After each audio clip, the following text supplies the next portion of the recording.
खर्चों पर नियंत्रण कैसे रखें? यही सवाल आप पूछ रहे हैं। और सच कहूं तो यह सवाल केवल पैसों से जुड़ा नहीं है। यह सवाल जीवन की दिशा से जुड़ा है। जब कोई व्यक्ति अपने खर्चों पर काबू नहीं रख पाता तो धीरे धीरे वह अपनी आजादी भी खोने लगता है। और जब आजादी ही हाथ से चली जाए तो जीवन केवल मजबूरी बन जाता है। क्या आपने कभी गौर किया है कि छोटी छोटी इच्छाएं, बिना सोचे समझे किए गए खर्च कैसे आपकी पूरी मेहनत को निगल जाते हैं? तनख्वाह मिलते ही कुछ ही दिनों में बटुआ खाली लगने लगता है। फिर सोचते हैं, इतनी मेहनत करने के बाद भी पैसा कहां चला गया? यह सवाल आपके भीतर बार बार उठता है। याद रखिए, पैसा केवल कागज का टुकड़ा नहीं है। पैसा आपकी सोच, आपकी आदतों और आपके निर्णयों का प्रतिबिंब है। और जिस व्यक्ति ने अपनी आदतों पर नियंत्रण पा लिया, उसके लिए खर्चों पर नियंत्रण पाना कठिन नहीं रहता। अब आप यह कह सकते हैं, लेकिन इच्छाएं तो सबकी होती हैं। हर कोई थोड़ा बहुत खर्च करना चाहता है।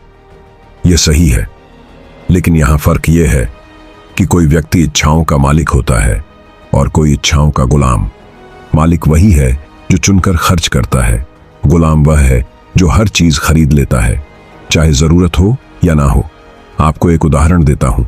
एक व्यापारी था, हर महीने लाखों कमाता था, लेकिन महीने के अंत में खाली हाथ रह जाता। कारण, उसे आदत थी दिखावे पर खर्च करने की। हर नई चीज तुरंत ले लेता, नए कपड़े, नई गाड़ी, महंगे रेस्टोरेंट। बाहर से वह बहुत सफल दिखता था, लेकिन भीतर से कर्ज बढ़ता जा रहा था। दूसरी ओर एक शिक्षक था। उसकी आय सीमित थी, लेकिन उसने नियम बना लिया था, हर महीने पहले खुद को भुगतान करेगा, यानी तनख्वाह मिलते ही सबसे पहले बचत और निवेश करेगा। बाकी बचे पैसों से ही अपने खर्च पूरे करेगा। सालों बाद वही शिक्षक सुरक्षित और सम्मानजनक जीवन जी रहा था, जबकि व्यापारी कर्ज में डूबा हुआ था। इसलिए असली फर्क आय में नहीं, आदतों में है। यह सच है, अगर आपकी आदतें बेकाबू हैं तो करोड़ों की आय भी रेत की तरह हाथ से फिसल जाएगी। और अगर आदतें मजबूत हैं तो सीमित आय भी आपको स्थिर और संतुलित जीवन दे सकती है। खर्चों पर नियंत्रण का पहला नियम है, हर खर्च से पहले खुद से सवाल कीजिए, क्या यह मेरी जरूरत है या केवल इच्छा? जरा ध्यान दीजिए, एक साधारण मोबाइल फोन आपकी जरूरत पूरी कर सकता है, लेकिन जब हर साल नया मॉडल केवल दिखावे के लिए लिया जाता है तो वह केवल इच्छा है। जरूरत और इच्छा के बीच का यह फर्क जितना स्पष्ट होगा, खर्चों पर नियंत्रण उतना आसान होगा। जब कोई व्यक्ति बिना सोचे खर्च करता है तो वह अपने भविष्य को गिरवी रख देता है। आज का छोटा सा सुख कल का बड़ा बोझ बन जाता है। और यही कारण है कि कई लोग सालों तक मेहनत करने के बावजूद कभी आर्थिक स्वतंत्रता का अनुभव नहीं कर पाते। खर्चों पर नियंत्रण पाने का दूसरा नियम है, अपने पैसे के प्रवाह को लिखना शुरू कीजिए। आप आश्चर्य करेंगे कि जब तक आप कागज और पेन से या मोबाइल में हर खर्च को दर्ज नहीं करेंगे, तब तक आपको यह पता ही नहीं चलेगा कि पैसा कहां जा रहा है। जैसे ही आप लिखना शुरू करते हैं, वैसे ही आपकी आंखें खुलने लगती हैं। आपको दिखने लगता है कि कितनी रकम अनावश्यक जगहों पर जा रही है। याद रखिए, जो चीज नापी नहीं जाती वह कभी सुधारी नहीं जाती। यही सिद्धांत पैसे पर भी लागू होता है। अगर आप अपने खर्च लिखने से बचते हैं तो आप अपनी ही आंखों पर पट्टी बांध रहे हैं। अब आप कह सकते हैं, लेकिन खर्च लिखने से क्या फर्क पड़ेगा? आखिर खर्च तो वही रहेंगे। नहीं, फर्क बहुत बड़ा है। जब इंसान किसी चीज को दर्ज करता है तो उसका दिमाग स्वतः सजग हो जाता है। आप चाय के कप पर खर्च लिखेंगे तो अगली बार सोचेंगे, क्या यह वास्तव में जरूरी है? और कई बार आप खुद रुक जाएंगे। यही छोटी छोटी सजगता मिलकर बड़े बदलाव लाती है। एक प्रसिद्ध विचारक ने कहा था, अनुशासन का अर्थ है खुद को नियंत्रित करने की शक्ति विकसित करना, ताकि आप केवल वही करें जो वास्तव में आवश्यक है। जब आप अपने खर्चों को लिखते हैं तो आप भीतर ही भीतर अनुशासन पैदा कर रहे होते हैं। तीसरा नियम है, खर्च से पहले योजना बनाना, यानी महीने की शुरुआत में ही यह तय कर लीजिए कि कुल आय का कितना प्रतिशत कहां जाएगा। उदाहरण के लिए 20% बचत और निवेश के लिए, 50% आवश्यक खर्चों के लिए, 20% व्यक्तिगत इच्छाओं और परिवार के लिए, 10% आपातकालीन फंड के लिए। जब यह खाका आपके सामने होता है तो पैसा स्वतः नियंत्रित रहने लगता है। बिना योजना के पैसा वैसा ही है जैसे बिना पतवार की नाव, लहरें उसे इधर उधर भटकाती रहती हैं। लेकिन योजना रूपी पतवार मिलते ही नाव सही दिशा पकड़ लेती है। अब एक वास्तविक घटना पर ध्यान दीजिए। एक मजदूर था जिसकी रोज की आय बहुत कम थी, लेकिन उसने ठान लिया था कि हर दिन की कमाई का थोड़ा हिस्सा अलग रखेगा। शुरू में यह हिस्सा बहुत छोटा था, RS5 RS10। परिवार वाले भी उसका मजाक उड़ाते थे, लेकिन सालों की निरंतरता ने उसे इतना पूंजीभूत बना दिया कि उसने एक छोटा व्यापार शुरू कर लिया। यही व्यापार धीरे धीरे बढ़ता गया और उसने आर्थिक स्वतंत्रता हासिल की। वही उसके आसपास के लोग जो रोज पूरी कमाई खर्च कर देते थे, आज भी वहीं के वहीं हैं। यह कहानी हमें एक गहरी सच्चाई सिखाती है। खर्च पर नियंत्रण केवल बड़े लोगों का काम नहीं है, यह हर व्यक्ति के लिए जरूरी है, चाहे आय कितनी भी छोटी क्यों ना हो। आप देखिए, हम अक्सर सोचते हैं कि जब कमाई बढ़ेगी तब बचत शुरू करेंगे, लेकिन यह सोच सबसे बड़ी भूल है। कमाई चाहे कम हो या ज्यादा, अगर आदतें नहीं बदली तो खर्च हमेशा कमाई से आगे ही रहेंगे, और अगर आदतें मजबूत कर ली तो छोटी आय भी पर्याप्त बन जाएगी। खर्चों पर नियंत्रण पाने का चौथा नियम है तुरंत सुख की जगह दीर्घकालिक सुख को चुनना। आज का मन कहता है चलो बाहर महंगा खाना खा लें, लेकिन आपका भविष्य कहता है अगर यही पैसा बचाकर निवेश कर दिया जाए तो कल यह सुरक्षा और सम्मान में बदलेगा। जब भी इन दोनों में टकराव हो, समझदारी यही है कि भविष्य को प्राथमिकता दें। याद रखिए, सच्चा सुख दिखावे में नहीं, स्थिरता में है। महंगे कपड़े, नई गाड़ी या दिखावटी पार्टियां कुछ क्षण का आनंद देती हैं, लेकिन बैंक बैलेंस में सुरक्षा, कर्ज मुक्त जीवन और अपने सपनों को पूरा करने की क्षमता यह स्थायी सुख देता है। खर्चों पर नियंत्रण की बात करते हुए एक और गहरी सच्चाई समझनी जरूरी है। हर खर्च केवल पैसा नहीं लेता, वह आपके भविष्य की संभावनाएं भी छीन लेता है। मान लीजिए आप रोज छोटी छोटी चीजों पर अनावश्यक खर्च कर रहे हैं। वह पैसा तो जा ही रहा है, साथ ही वह अवसर भी चला गया जिसे आप उस पैसे से बना सकते थे। क्या आपने गौर किया है? कई बार आप किसी बड़े सपने की बात करते हैं, जैसे घर खरीदना, बिजनेस शुरू करना या किसी खास जगह घूमना, लेकिन जब उस सपने को पूरा करने का समय आता है तो कहते हैं पैसे की कमी है। असल में पैसे की कमी नहीं थी, नियंत्रण की कमी थी। जो पैसा धीरे धीरे फिजूल जगह गया, वही सपनों के लिए इकट्ठा हो सकता था। इसलिए पांचवा नियम है, हर खर्च को अपने सपनों से जोड़कर देखिए। अगर आप कोई वस्तु खरीद रहे हैं तो खुद से पूछिए, क्या यह चीज मेरे उस बड़े सपने को पास ला रही है या उससे दूर कर रही है? जैसे ही यह सवाल आप खुद से पूछेंगे, तुरंत कई इच्छाएं शांत हो जाएंगी, क्योंकि भीतर से आप जानते हैं कि सपने का महत्व क्षणिक इच्छाओं से कहीं बड़ा है। अब जरा ध्यान दीजिए, एक लेखक था जो हर महीने थोड़े थोड़े पैसों को इकट्ठा करके अपनी किताब छपवाना चाहता था। कई बार उसे लालच हुआ, दोस्तों के साथ पार्टी कर ले या महंगी चीज खरीद ले, लेकिन हर बार उसने खुद को रोका और कहा, अगर यह खर्च किया तो मेरी किताब छपने में देर होगी। साल भर के अनुशासन ने उसे इतना पैसा दे दिया कि उसने अपनी किताब छपवाई। वही किताब उसकी पहचान बन गई। यह दिखाता है कि जब खर्च सपनों से जुड़े होते हैं तो हर त्याग एक निवेश बन जाता है। छठा नियम है कर्ज से दूरी बनाए रखना। कर्ज वह बोझ है जो आपके वर्तमान को भी खा जाता है और भविष्य को भी। कई लोग कहते हैं थोड़ा बहुत कर्ज तो चलता है, लेकिन सच्चाई यह है कि कर्ज केवल आपकी स्वतंत्रता छीनता है। कर्ज लेना आसान है, चुकाना कठिन, और जब तक आप उसे चुका नहीं देते तब तक आपका पैसा आपका नहीं है। याद रखिए, ब्याज वह अदृश्य चोर है जो रात दिन आपकी जेब खाली करता रहता है। अगर कभी कर्ज लेना ही पड़े तो केवल ऐसे काम के लिए लीजिए जो आय उत्पन्न करें। उदाहरण के लिए बिजनेस में निवेश, शिक्षा में निवेश। लेकिन विलासिता या दिखावे के लिए कर्ज लेना आत्मघात के बराबर है। अब सातवां नियम, छोटे छोटे खर्चों से सावधान रहिए।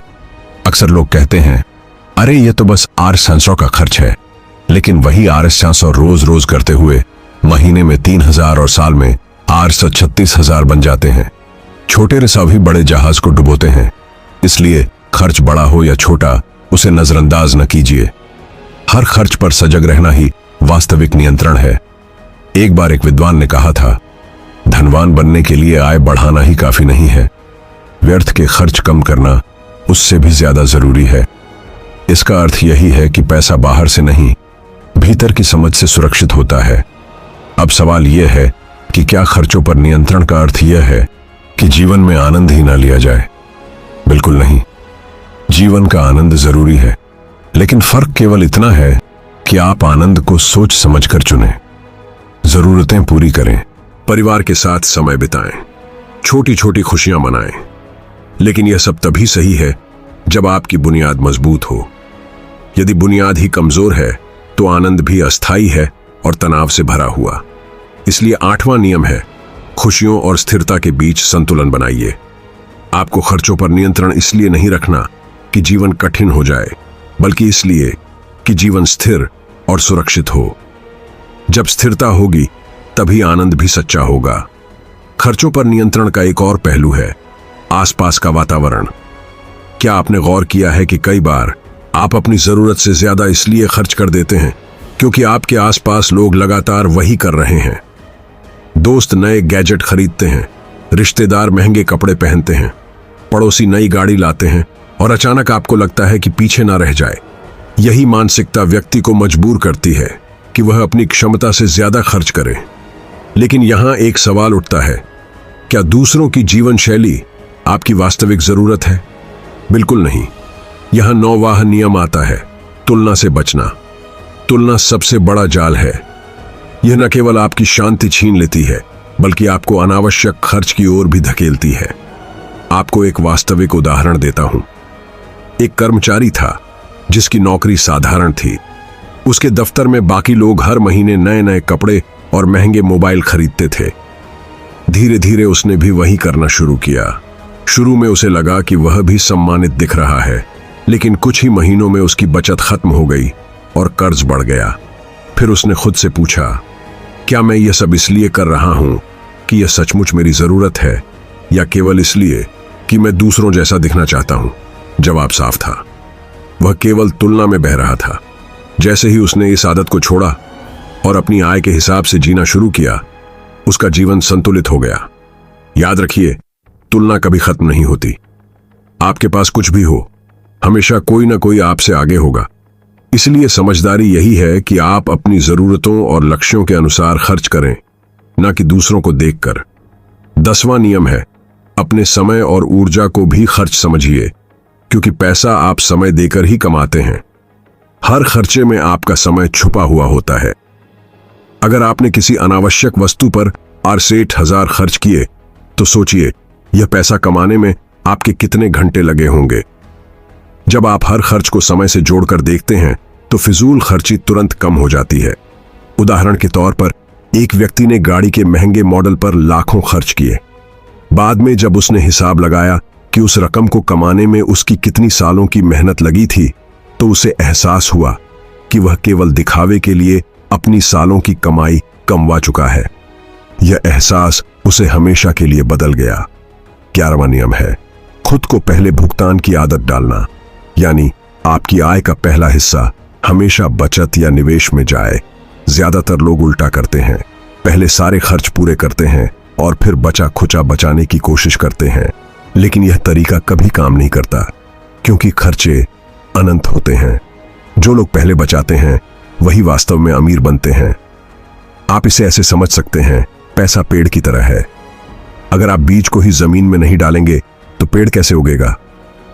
बचत वही बीज है, जितनी जल्दी बो देंगे उतनी जल्दी फल देंगे।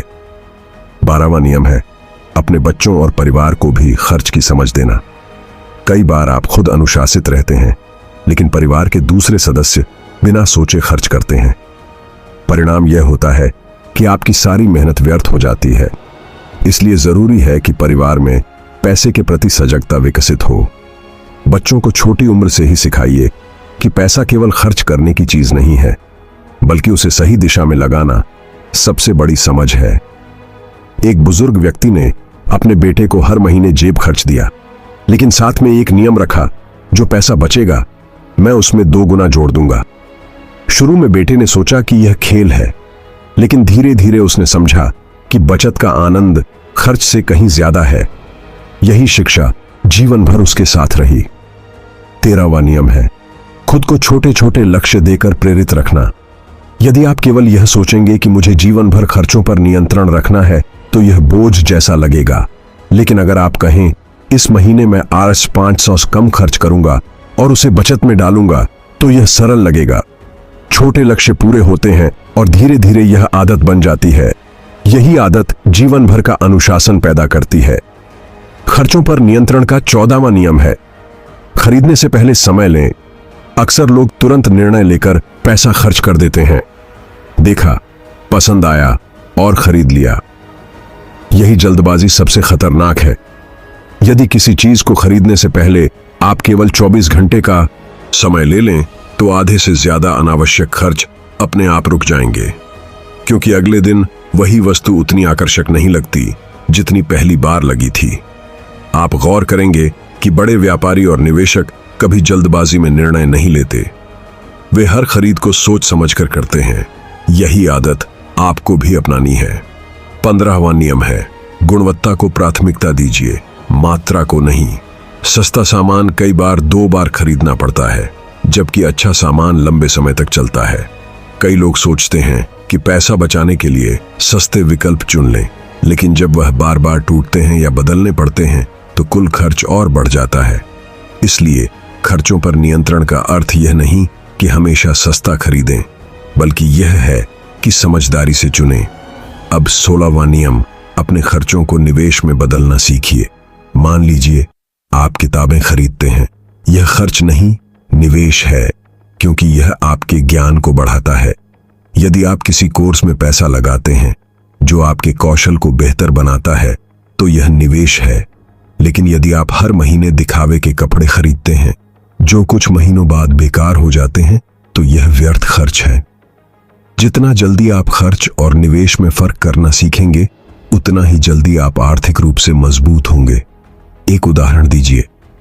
एक साधारण व्यक्ति ने हर महीने थोड़ा पैसा शेयर बाजार और म्यूचुअल फंड में निवेश करना शुरू किया। उसके दोस्त उसी रकम से हर महीने महंगी पार्टियां करते थे। 5 साल बाद जब दोनों की तुलना हुई तो एक के पास स्थायी संपत्ति थी और दूसरा खाली हाथ। फर्क केवल सोच का था। एक ने खर्च किया, दूसरे ने निवेश किया। 17वां नियम है संतोष की शक्ति को पहचानना। आज की दुनिया लगातार आपको यह संदेश देती है कि और चाहिए, नया फोन, नई गाड़ी, नया घर। यह दौड़ कभी खत्म नहीं होती, लेकिन जो व्यक्ति संतोष सीख लेता है वही वास्तविक स्वतंत्रता पाता है, क्योंकि संतोष का अर्थ है आप जो कुछ भी है उसमें खुशी खोज पाना। जब मन संतुष्ट होता है तब खर्च स्वाभाविक रूप से नियंत्रित हो जाता है।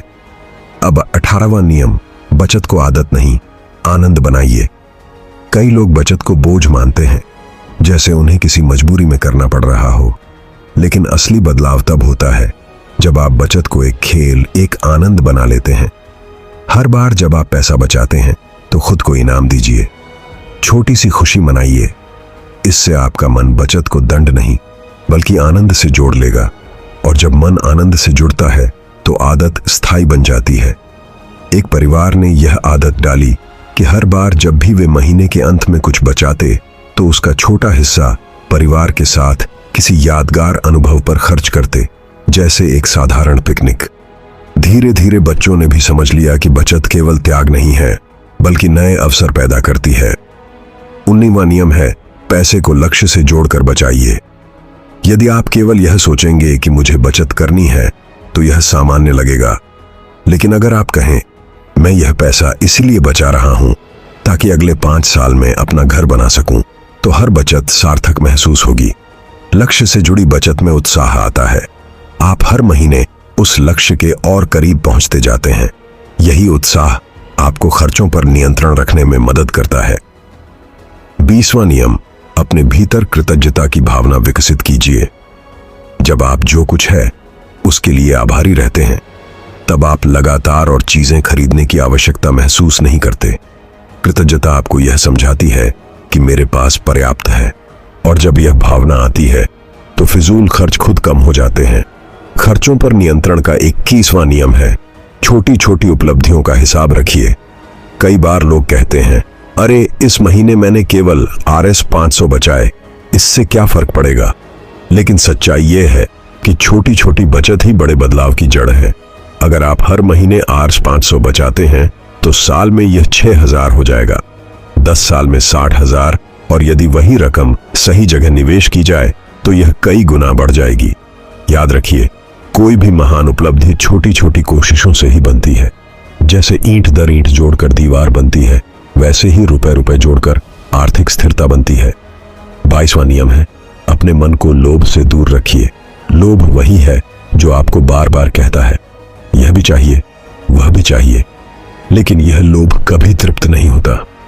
जैसे आग में घी डालने से आग और भड़कती है, वैसे ही लोभ भी और बढ़ता है। खर्चों पर नियंत्रण तभी संभव है जब आप मन को लोभ से मुक्त करना सीखें। आपको एक सच्चा उदाहरण देता हूं। एक व्यापारी था जिसने जीवन भर लोभ के पीछे भागा। नई नई चीजें, नए नए निवेश, लगातार विस्तार। अंत में उसके पास बहुत सारी वस्तुएं थीं, लेकिन मन की शांति नहीं थी। दूसरी ओर एक साधारण किसान था जो अपनी आय का संतुलित उपयोग करता था और सीमित चीजों में संतुष्ट था। परिणाम यह हुआ कि व्यापारी लगातार तनाव में रहा और किसान संतोष के साथ। यह साबित करता है कि लोभ नियंत्रण छीन लेता है और संतोष शक्ति देता है। 23वां नियम है, स्मार्ट खरीदारी करना सीखिए।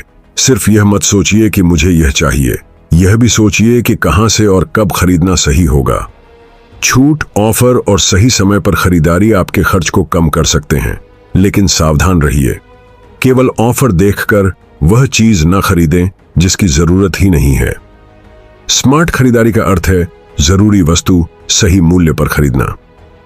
24वां नियम, खर्चों को आदतों से जोड़कर बदलना। अक्सर फिजूल खर्ची किसी वस्तु से नहीं बल्कि आदत से आती है। जैसे रोज बाहर कॉफी पीना, यह केवल कॉफी नहीं है, यह एक आदत है। अगर आप वही आदत बदलकर घर पर कॉफी बनाने लगे तो महीनों में बड़ी बचत होगी। इसीलिए खर्चों को केवल वस्तुओं से नहीं, आदतों से जोड़कर देखिए। जब आदतें सुधरती हैं तो खर्च अपने आप सुधर जाते हैं। 25वां नियम, पैसे के साथ भावनाओं का संतुलन रखना।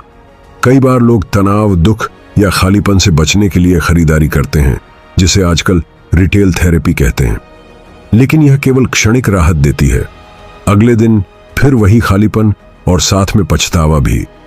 इसलिए भावनाओं को खरीदारी से जोड़ना सबसे खतरनाक है। जब भी मन बेचैन हो तो सैर कीजिए, किताब पढ़िए या किसी प्रियजन से बात कीजिए।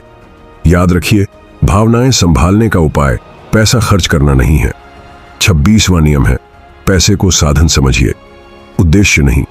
पैसा केवल साधन है आपके सपनों, आपकी सुरक्षा और आपके जीवन को बेहतर बनाने का। लेकिन जब पैसा ही उद्देश्य बन जाता है तो खर्च बेकाबू हो जाते हैं, क्योंकि तब आप पैसा केवल दिखावे और प्रभाव के लिए खर्च करते हैं।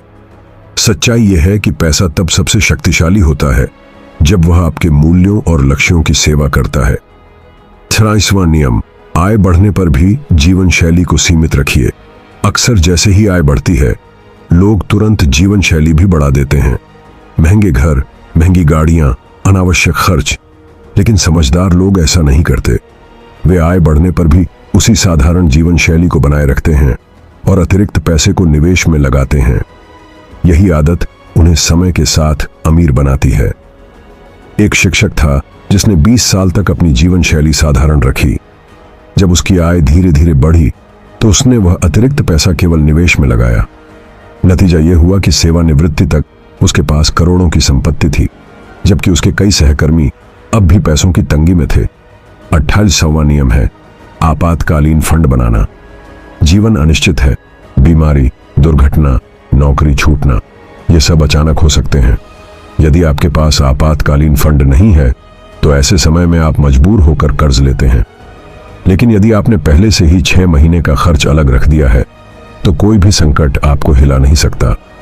याद रखिए, खर्चों पर नियंत्रण का असली अर्थ यही है, हर परिस्थिति में स्थिर रहना।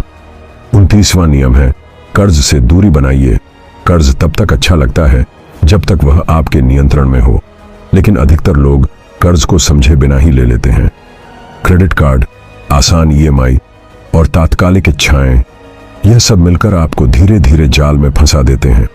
याद रखिए, कर्ज आपको भविष्य की आय को वर्तमान में खर्च करने की आदत डालता है, और जब भविष्य आता है तो आपके पास केवल किस्तें और तनाव रह जाते हैं। इसलिए समझदारी यही है कि कर्ज से अधिक दूरी बनाई जाए। 30वां नियम है, पैसों की प्राथमिकता तय कीजिए। आपकी आय सीमित है, लेकिन इच्छाएं असीमित। यदि प्राथमिकता तय नहीं करेंगे तो आय हमेशा कम लगेगी और खर्च हमेशा ज्यादा होंगे। प्राथमिकता का अर्थ है कौन सा खर्च जरूरी है, कौन सा इंतजार कर सकता है और कौन सा बिल्कुल छोड़ देना चाहिए। जब आप यह सूची बना लेते हैं तो आप स्वतः ही फिजूल खर्ची पर रोक लगा देते हैं। 31वां नियम, खरीदने से पहले समय लीजिए। बहुत बार अचानक आई इच्छा आपको गलत खर्च की ओर ले जाती है। इससे बचने के लिए एक सरल नियम अपनाइए। किसी भी बड़ी खरीदारी से पहले कम से कम 24 घंटे रुकिए। इस दौरान सोचिए कि क्या यह वस्तु वास्तव में जरूरी है। अक्सर पाया गया है कि जब तुरंत का आकर्षण खत्म होता है तो आधी इच्छाएं वैसे ही मिट जाती हैं। 32वां नियम, परिवार को साथ जोड़िए। खर्च केवल एक व्यक्ति का नहीं होता, यह पूरे परिवार का विषय होता है। यदि परिवार में सभी लोग खर्चों पर नियंत्रण की आदत अपनाएं, तभी सही संतुलन बन सकता है। बच्चों को बचपन से ही सिखाइए कि हर चीज तुरंत पाने की जरूरत नहीं होती। जब परिवार का हर सदस्य एक दिशा में सोचता है तो आर्थिक अनुशासन सहज हो जाता है। 33वां नियम है, हर आय से पहले बचत कीजिए। अधिकतर लोग पहले खर्च करते हैं और फिर बचत की सोचते हैं। परिणाम यह होता है कि महीने के अंत तक बचाने के लिए कुछ बचता ही नहीं। समझदारी यही है कि आय मिलते ही पहले बचत अलग कर दी जाए और फिर बाकी रकम से खर्च की योजना बनाई जाए। याद रखिए, बचत वह नहीं है जो अंत में बच जाए, बचत वह है जिसे आप शुरुआत में ही अलग कर दें। 34वां नियम, छोटी छोटी जीतों का जश्न मनाइए, लेकिन फिजूल नहीं। यदि आपने इस महीने खर्चों पर सफलतापूर्वक नियंत्रण किया है तो खुद को प्रोत्साहित करें, लेकिन ध्यान रखिए ये जश्न भी समझदारी से मनाएं। ऐसा ना हो कि बचत करके जो पैसा बचा वही खर्च हो जाए। एक साधारण चाय, एक सैर या आत्मसंतोष का पल, यही असली जश्न है। 35वां नियम है, खर्चों को लक्ष्यों से जोड़िए। जब खर्च केवल क्षणिक सुख के लिए होते हैं तो वे हमेशा पछतावा लाते हैं, लेकिन जब खर्च किसी लक्ष्य के लिए होते हैं, जैसे शिक्षा, कौशल, स्वास्थ्य, तो वे निवेश में बदल जाते हैं।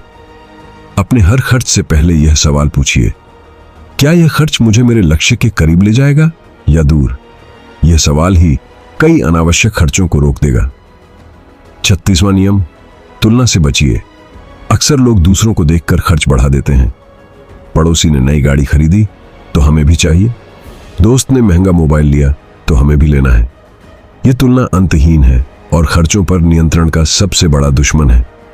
याद रखिए, आपकी जिंदगी आपकी है, दूसरों की नकल करने के लिए नहीं। जब तुलना रुकती है तभी बचत और संतोष शुरू होते हैं। 27वां नियम है, समय के साथ समीक्षा कीजिए। खर्चों पर नियंत्रण एक बार की आदत नहीं है, यह लगातार चलने वाली प्रक्रिया है। हर 3 महीने में बैठकर देखिए कि कहां खर्च बढ़ा, कहां घटा और कहां सुधार की जरूरत है। यह समीक्षा आपको नई दिशा देगी और आपके अनुशासन को मजबूत करेगी। 28वां नियम है, अपने समय को पैसे से जोड़कर देखिए। जब भी आप अनावश्यक खर्च करते हैं तो वास्तव में आप अपने जीवन का वह समय गंवा रहे हैं जो आपने पैसा कमाने में लगाया था। मान लीजिए किसी वस्तु को खरीदने के लिए आपको 3 दिन की मेहनत करनी पड़ी। यदि वह वस्तु आपके जीवन को बेहतर नहीं बनाती तो क्या आपने अपने 3 दिन व्यर्थ नहीं कर दिए? इस तरह से खर्चों को समय की कसौटी पर तौलना सीखिए। यह आपको कई बार रुककर सोचने पर मजबूर करेगा। 29वां नियम, भविष्य के लिए योजना बनाइए। खर्चों पर नियंत्रण केवल आज के लिए नहीं है, यह आपके भविष्य की नींव है। यदि आज आप अपने पैसे को सही दिशा देते हैं तो कल आपके बच्चों की शिक्षा, आपका स्वास्थ्य और आपकी बुजुर्गावस्था सुरक्षित रहेगी। बिना योजना का खर्च केवल आज का सुख देता है, लेकिन योजना से किया गया खर्च आने वाले सालों की शांति लाता है। 40वां नियम, संयमित जीवन ही समृद्ध जीवन है। यहां संयम का अर्थ अभाव नहीं है, बल्कि संतुलन है। एक व्यक्ति जिसके पास कम है लेकिन वह शांति से जी रहा है, उससे अधिक सुखी है जिसके पास बहुत है लेकिन खर्चों के बोझ से दबा हुआ है। समृद्धि केवल वस्तुओं से नहीं आती, यह आती है उस संतोष से जो आपको हर खर्च पर नियंत्रण के बाद मिलता है। अब अंतिम और सबसे महत्वपूर्ण संदेश, यदि आप वास्तव में अपनी जिंदगी बदलना चाहते हैं तो आज से ही पहला कदम उठाइए। कागज और कलम उठाइए और अपने पिछले महीने के हर खर्च को लिख डालिए। फिर उसे 3 हिस्सों में बांटिए। 1 जरूरी, 2 टालने योग्य, 3 पूरी तरह से व्यर्थ। आप देखेंगे कि व्यर्थ और टालने योग्य खर्च ही आपके संघर्ष की असली वजह है। आज ही तय कीजिए कि अगले महीने इन्हें आधा कर देंगे। ये छोटा सा कदम आपके जीवन में बड़ा बदलाव ला देगा। याद रखिए, पैसा केवल बैंक खाते का संतुलन नहीं है। पैसा आपके आत्मसम्मान का प्रतीक है। जो अपने खर्चों पर नियंत्रण पा लेता है वह अपने जीवन पर भी नियंत्रण पा लेता है, और यही नियंत्रण असली स्वतंत्रता है। वह स्वतंत्रता जो आपको कर्ज, चिंता और असुरक्षा से मुक्त करती है। इसलिए मैं आपको यही कहूंगा, खर्चों पर नियंत्रण रखिए ताकि जीवन आपके नियंत्रण में रहे। आज का लिया गया छोटा सा निर्णय आने वाले कल में आपके लिए सबसे बड़ी ताकत बन सकता है। अब यह आपके हाथ में है कि आप खर्चों के गुलाम बनकर जीना चाहते हैं या अनुशासन के मालिक बनकर।